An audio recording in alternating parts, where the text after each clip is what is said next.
कोई ऐसा दिन नहीं जहां बिहार में सत्ता संरक्षित अपराध सर चढ़ कर करके बोल नहीं रहा है। मैं मानता हूं कि बिहार सरकार का सूचना जनसंपर्क विभाग काफी मजबूत है, इस बात से मैं नकारता नहीं, लेकिन सच ये है कि सत्ता संरक्षित गैंगवार पटना राजधानी कैपिटल मेरी तांडव से पीछे नहीं है। एफआईआर का प्रवाह नहीं, कल्प्रिट कह रहा है कि एफआईआर का प्रवाह नहीं, आरोपी कह रहा है कि एफआईआर का प्रवाह नहीं। Where is governance? कहां है सुशासन? सुशासन बिहार में नहीं, बिहार में आतंक राज है। पत्रकार साथियों को तहे दिल से आपका स्वागत। आप लोग रात से ही कई खबर कर रहे होंगे। बिहार में गिरती कानून व्यवस्था एक महत्वपूर्ण सवाल जो हर के मन में तैर रहा है। पिछले 15 दिन से लेकर के आज तक दर्जनों हत्या, लूट, बैंक रॉबरी से लेकर के बलात्कार जैसे कई घटना ने लोगों को बेचैन कर दिया है। काव्या का मामला हो, नवादा जिला का, या पटना का मामला हो, वैशाली का हो, मसौढ़ी का हो, आरा का हो, छपरा का हो, समस्तीपुर का हो, मोतिहारी का हो, बेतिया का हो, कोई ऐसा दिन नहीं जहां बिहार में सत्ता संरक्षित अपराध सर चढ़ कर करके बोल नहीं रहा है। मैं मानता हूं कि बिहार सरकार का सूचना जनसंपर्क विभाग काफी मजबूत है, इस बात से मैं नकारता नहीं, लेकिन सच ये है कि सत्ता संरक्षित गैंगवार पटना राजधानी कैपिटल मेरी तांडव से पीछे नहीं है। अब जनता दल यू के विधायक रहे और पूर्व विधायक ने जिस तरह की एक गुंडागर्दी खुलेआम शासन को चुनौती देते हुए जो कल गोलीबारी हुई, एक खबर टॉप 10 खबरों में नेशनली, रीजनली, डिजिटली हर जगह पाया जा रहा है। मुख्यमंत्री बिहार जो टाइड हैं, उनको तो पता भी नहीं होगा, वह स्टे कर रहे थे कल मधेपुरा में, पता भी नहीं होगा कि बिहार में भी कोई घटना घटी है।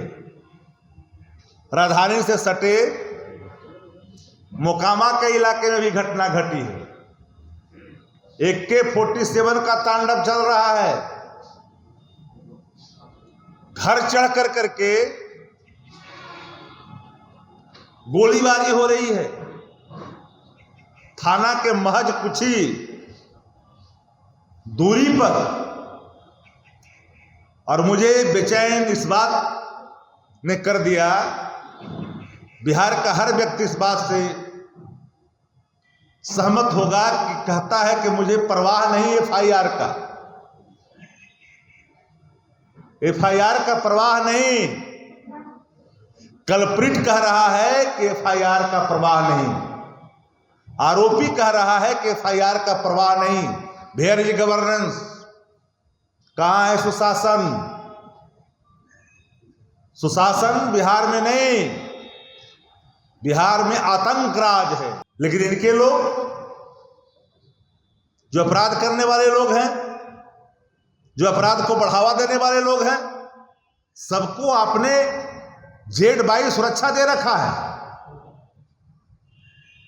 AK-47 जो AK-47 चलाते हैं AK-47 जो तांडव करते हैं उनको आपने AK-47 का सुरक्षा दे रखा है। ये कैसी सरकार? हम तो इस बात को स्पष्ट तौर पे कहना चाहते हैं कि अपराध के सवाल पर नजरिया साफ होनी चाहिए। अपराधी किसी के नहीं होते, ना अपराधी की जात होती है। अपराधी एक समाज के लिए, एक राज्य के लिए एक खतरा होता है। ये बात माननी चाहिए।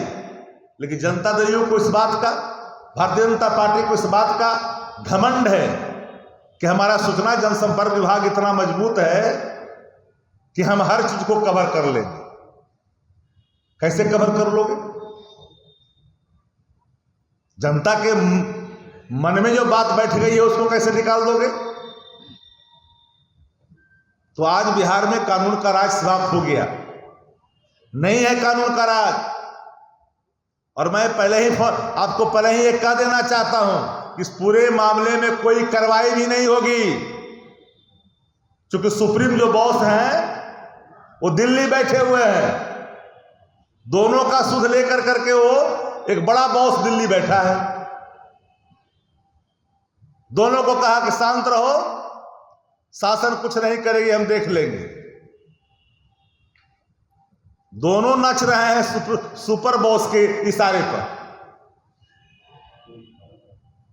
जिन पर आरोप लग रहा है, जो आरोप लगा रहा है, दोनों, हमें लगता है कि आप लोग भी समझ रहे होंगे बातों को, मेरी इशारा कहाँ है। और एक एक पत्रकार साथी यहां है। ऐसा नहीं है कि आपके सरोकार या आपके सूचना तंत्र इतने कमजोर नहीं है कि आपको ये बात का पता भी नहीं, अंदाजा नहीं है। तो बिहार अपराध से करा रहा है, शासक अचेत है। शासक को ठंडा और गर्म की अनुभूति नहीं होती। दूसरे राज्य का मुख्यमंत्री होता, दूसरे देश का होता, तो एक क्षण भी ऐसे मुख्यमंत्री को अपने पद पर बैठने नहीं लोग देता। लेकिन सवाल यह है कि शासन चला कौन रहा है? तो शासन चला रहा है डीके बॉस। हमने एक सवाल कही थी, एक हमने सवाल रखा था, मिर्ची लग गई थी।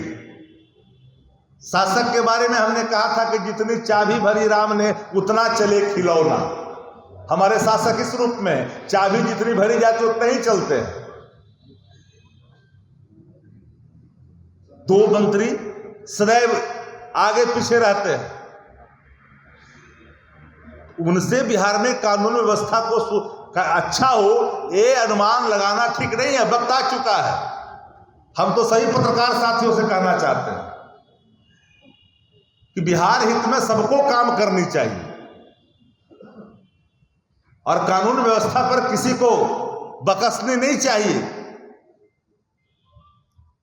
पूरी शासन इस पूरे गैंगवार की घटना, वर्चस्व की लड़ाई, AK-47 से हुए हमले को बिल्कुल स्पष्टता के साथ शासन के सामने आनी चाहिए।